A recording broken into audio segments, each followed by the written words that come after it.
par Edgar Allan Poe, Le chat noir.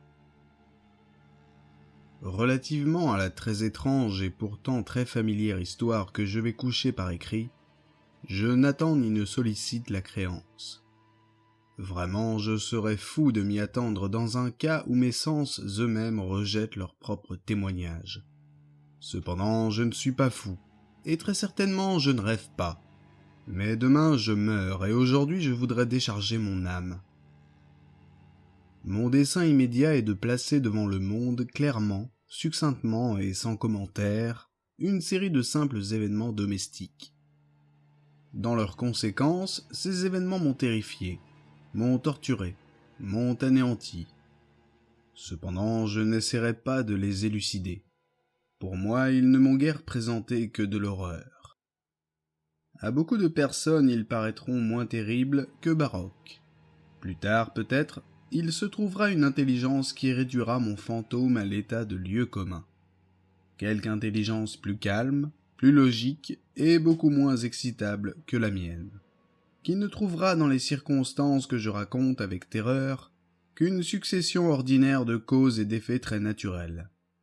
Dès mon enfance, j'étais noté pour la docilité et l'humanité de mon caractère. Ma tendresse de cœur était même si remarquable qu'elle avait fait de moi le jouet de mes camarades. J'étais particulièrement fou des animaux, et mes parents m'avaient permis de posséder une grande variété de favoris. Je passais presque tout mon temps avec eux, et je n'étais jamais si heureux que quand je les nourrissais et les caressais. Cette particularité de mon caractère s'accrut avec ma croissance, et, quand je devins un homme, j'en fis une de mes principales sources de plaisir. Pour ceux qui ont voué une affection à un chien fidèle et sagace, je n'ai pas besoin d'expliquer la nature ou l'intensité des jouissances qu'on peut en tirer. Il y a dans l'amour désintéressé d'une bête, dans ce sacrifice d'elle-même, quelque chose qui va directement au cœur de celui qui a eu fréquemment l'occasion de vérifier la chétive amitié et la fidélité de gaz de l'homme naturel. Je me mariai de bonne heure, et je fus heureux de trouver dans ma femme une disposition sympathique à la mienne. Observant mon goût pour ses favoris domestiques, elle ne perdit aucune occasion de me procurer ceux de l'espèce la plus agréable. Nous eûmes des oiseaux, un poisson doré, un beau chien, des lapins, un petit singe et un chat. Ce dernier était un animal remarquablement fort et beau, entièrement noir et d'une sagacité merveilleuse. En parlant de son intelligence, ma femme, qui au fond n'était pas peu pénétrée de superstition, faisait de fréquentes allusions à l'ancienne croyance populaire qui regardait tous les chats noirs comme des sorcières déguisées. Ce n'est pas qu'elle fût toujours sérieuse sur ce point.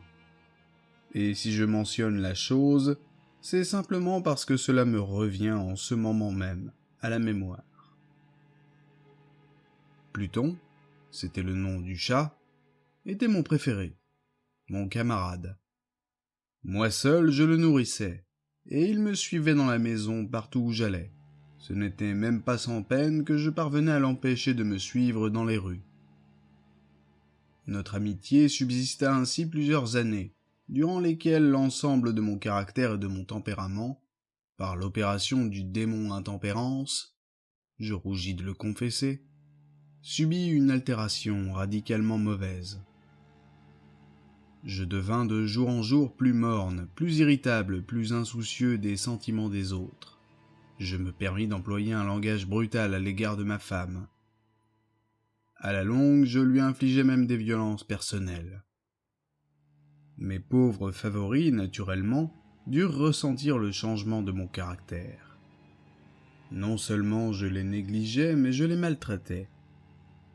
Quant à Pluton, toutefois, j'avais encore une considération suffisante qui m'empêchait de le malmener, tandis que je n'éprouvais aucun scrupule à maltraiter les lapins, le singe et même le chien, quand, par hasard ou par amitié, ils se jetaient dans mon chemin. Mais mon mal m'envahissait de plus en plus, car quel mal est comparable à l'alcool? Et à la longue, Pluton lui-même, qui maintenant se faisait vieux et qui naturellement devenait quelque peu maussade, Pluton lui-même commençait à connaître les effets de mon méchant caractère. Une nuit, comme je rentrais au logis très ivre, au sortir d'un de mes repères habituels des faubourgs, je m'imaginais que le chat évitait ma présence. Je le saisis, mais lui, effrayé de ma violence, il me fit à la main une légère blessure avec les dents. Une fureur de démon s'empara soudainement de moi. Je ne me connus plus, mon âme originelle sembla tout d'un coup s'envoler de mon corps, et une méchanceté hyper-diabolique saturée de djinn pénétra chaque fibre de mon être. Je tirai de la poche de mon gilet un canif, je l'ouvris. Je saisis la pauvre bête par la gorge, et délibérément, je fis sauter un de ses yeux de son orbite. Je rougis, je brûle, je frissonne en écrivant cette damnable atrocité. Quand la raison me revint avec le matin, quand j'eus cuvé les vapeurs de ma débauche nocturne, j'éprouvai un sentiment moitié d'horreur, moitié de remords, pour le crime dont je m'étais rendu coupable, mais c'était tout au plus un faible et équivoque sentiment, et l'âme n'en subit pas les atteintes. Je me replongeai dans les excès, et bientôt je noyai dans le vin tout le souvenir de mon action. Cependant le chat guérit lentement. L'orbite de l'œil perdu présentait, il est vrai, un aspect effrayant, mais il n'en parut plus souffrir désormais. Il allait et venait dans la maison selon son habitude. Mais comme je devais m'y attendre, il fuyait avec une extrême terreur à mon approche. Il me restait assez de mon ancien cœur pour me sentir d'abord affligé de cette évidente antipathie de la part d'une créature qui jadis m'avait tant aimé.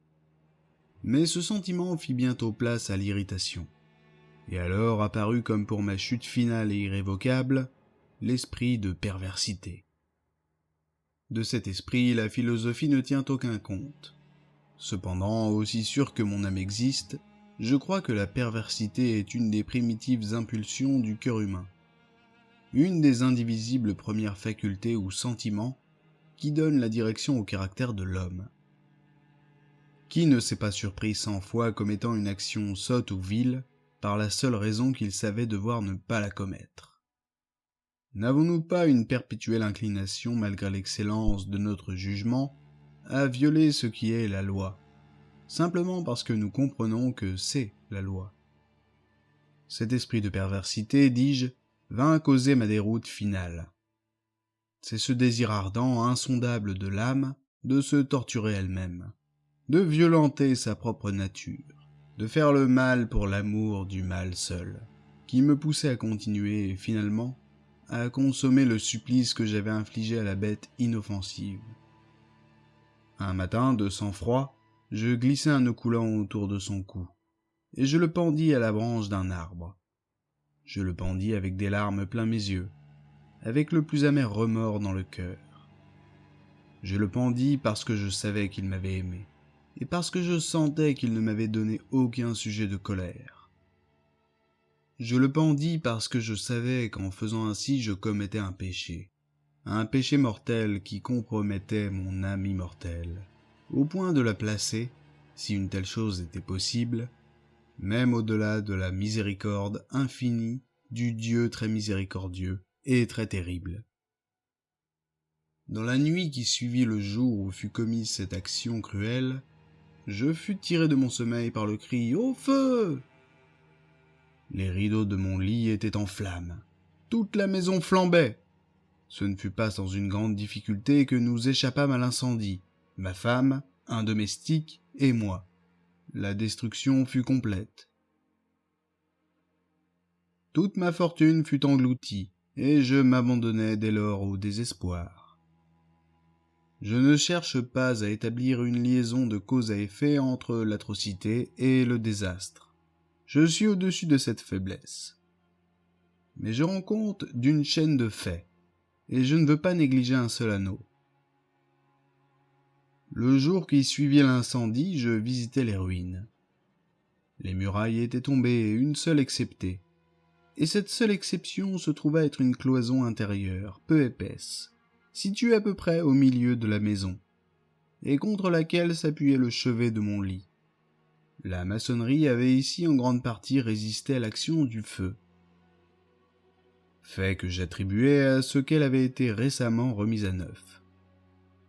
Autour de ce mur, une foule épaisse s'était rassemblée, et plusieurs personnes paraissaient en examiner une portion particulière avec une minutieuse et vive attention.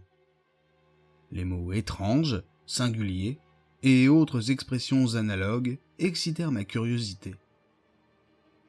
Je m'approchai et je vis, semblable à un bas-relief sculpté sur la surface blanche, la figure d'un gigantesque chat. L'image était rendue avec une exactitude vraiment merveilleuse. Il y avait une corde autour du cou de l'animal. Tout d'abord, en voyant cette apparition, car je ne pouvais guère considérer cela que comme une apparition, mon étonnement et ma terreur furent extrêmes.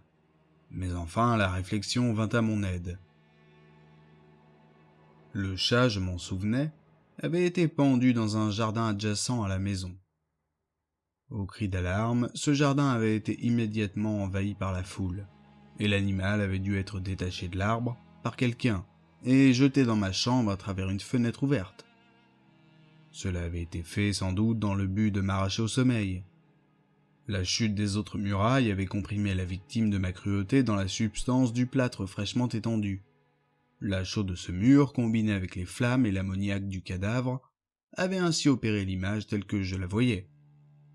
Quoique je satisfisse ainsi lestement ma raison, sinon tout à fait ma conscience, relativement aux faits surprenants que je viens de raconter, il n'en fit pas moins sur mon imagination une impression profonde. Pendant plusieurs mois, je ne pus me débarrasser du fantôme du chat, et durant cette période un demi-sentiment revint dans mon âme, qui paraissait être, mais qui n'était pas, le remords.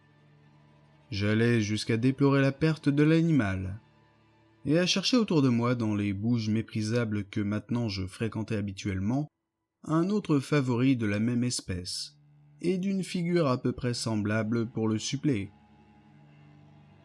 Une nuit, comme j'étais assis à moitié stupéfié dans un repère plus qu'infâme, mon attention fut soudainement attirée vers un objet noir, reposant sur le haut d'un des immenses tonneaux de gin ou de rhum qui composaient le principal ameublement de la salle. Depuis quelques minutes, je regardais fixement le haut de ce tonneau, et ce qui me surprenait maintenant, c'était de n'avoir pas encore aperçu l'objet situé dessus. Je m'en approchai et je le touchai avec ma main. C'était un chat noir, un très gros chat, au moins aussi gros que Pluton, lui ressemblant absolument, excepté en un point. Pluton n'avait pas un poil blanc sur tout le corps.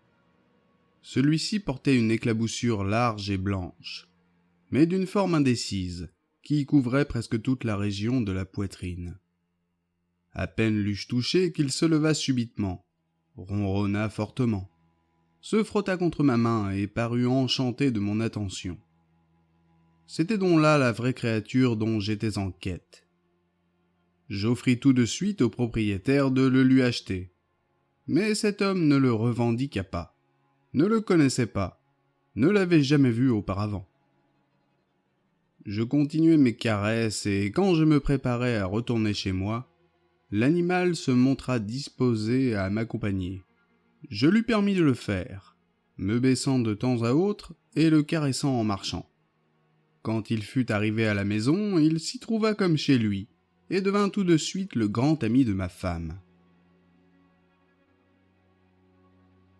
Pour ma part, je sentis bientôt s'élever en moi une antipathie contre lui.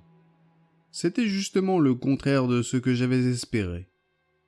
Mais je ne sais ni comment ni pourquoi, cela eut lieu. Son évidente tendresse pour moi me dégoûtait presque et me fatiguait. Par de lents degrés, ces sentiments de dégoût et d'ennui s'élevèrent jusqu'à l'amertume de la haine. J'évitais la créature.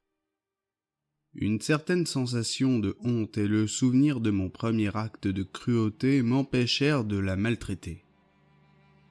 Pendant quelques semaines, je m'abstins de battre le chat ou de le malmener violemment, mais graduellement, insensiblement, j'en vins à le considérer avec une indicible horreur. et à fuir silencieusement son odieuse présence, comme le souffle d'une peste.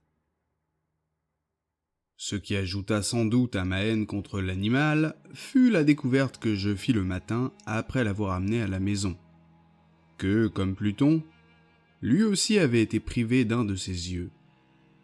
Cette circonstance, toutefois, ne fit que le rendre plus cher à ma femme, qui, comme je l'ai déjà dit, possédait à un haut degré cette tendresse de sentiment qui, jadis, avait été mon trait caractéristique et la source fréquente de mes plaisirs les plus simples et les plus purs.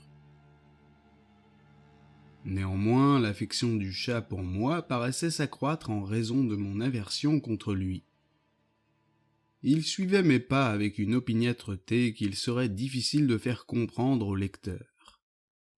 Chaque fois que je m'asseyais, il se blottissait sous ma chaise, ou il sautait sur mes genoux, me couvrant de ses affreuses caresses. Si je me levais pour marcher, il se fourrait dans mes jambes et me jetait presque par terre. Ou bien, enfonçant ses griffes longues et aiguës dans mes habits, grimpait de cette manière jusqu'à ma poitrine. Dans ces moments-là, quoique je désirasse le tuer d'un bon coup, j'en étais empêché. En partie par le souvenir de mon premier crime, mais principalement, je dois le confesser tout de suite, par une véritable terreur de la bête. Cette terreur n'était pas positivement la terreur d'un mal physique, et cependant je serais fort en peine de la définir autrement. Je suis presque honteux d'avouer, oui, même dans cette cellule de malfaiteurs, je suis presque honteux d'avouer que la terreur et l'horreur que m'inspirait l'animal avaient été accrues par une des plus parfaites chimères qu'il fût possible de concevoir. Ma femme avait appelé mon attention plus d'une fois sur le caractère de la tache blanche dont j'ai parlé, et qui constituait l'unique différence visible entre l'étrange bête et celle que j'avais tuée. Le lecteur se rappellera sans doute que cette marque, quoique grande, était primitivement indéfinie dans sa forme. Mais lentement, par des degrés imperceptibles et que ma raison s'efforça longtemps de considérer comme imaginaires, elle avait à la longue pris une rigoureuse netteté de contour. Elle était maintenant l'image d'un objet que je frémis de nommer. Et c'était là surtout ce qui me faisait prendre le monstre en horreur et en dégoût, et m'aurait poussé à m'en délivrer si je l'avais osé. C'était maintenant, dis-je, l'image d'une hideuse, d'une sinistre chose, l'image du gibet. Oh, lugubre et terrible machine! Machine d'horreur et de crime, d'agonie et de mort. Et maintenant j'étais en vérité misérable au-delà de la misère possible de l'humanité. Une bête brute, dont j'avais avec mépris détruit le frère.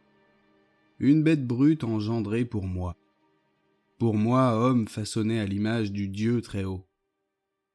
Une si grande et si intolérable infortune. Hélas, je ne connaissais plus la béatitude du repos, ni le jour, ni la nuit. Durant le jour, la créature ne me laissait pas un seul moment, et pendant la nuit, à chaque instant quand je sortais de mes rêves pleins d'une intraduisible angoisse, c'était pour sentir la tiède haleine de la chose sur mon visage, et son immense poids, incarnation d'un cauchemar que j'étais impuissant à secouer, éternellement posé sur mon cœur. Sous la pression de pareils tourments, le peu de bon qui restait en moi succomba. De mauvaises pensées devinrent mes seules intimes, les plus sombres et les plus mauvaises de toutes les pensées. La tristesse de mon humeur habituelle s'accrut jusqu'à la haine de toute chose et de toute humanité.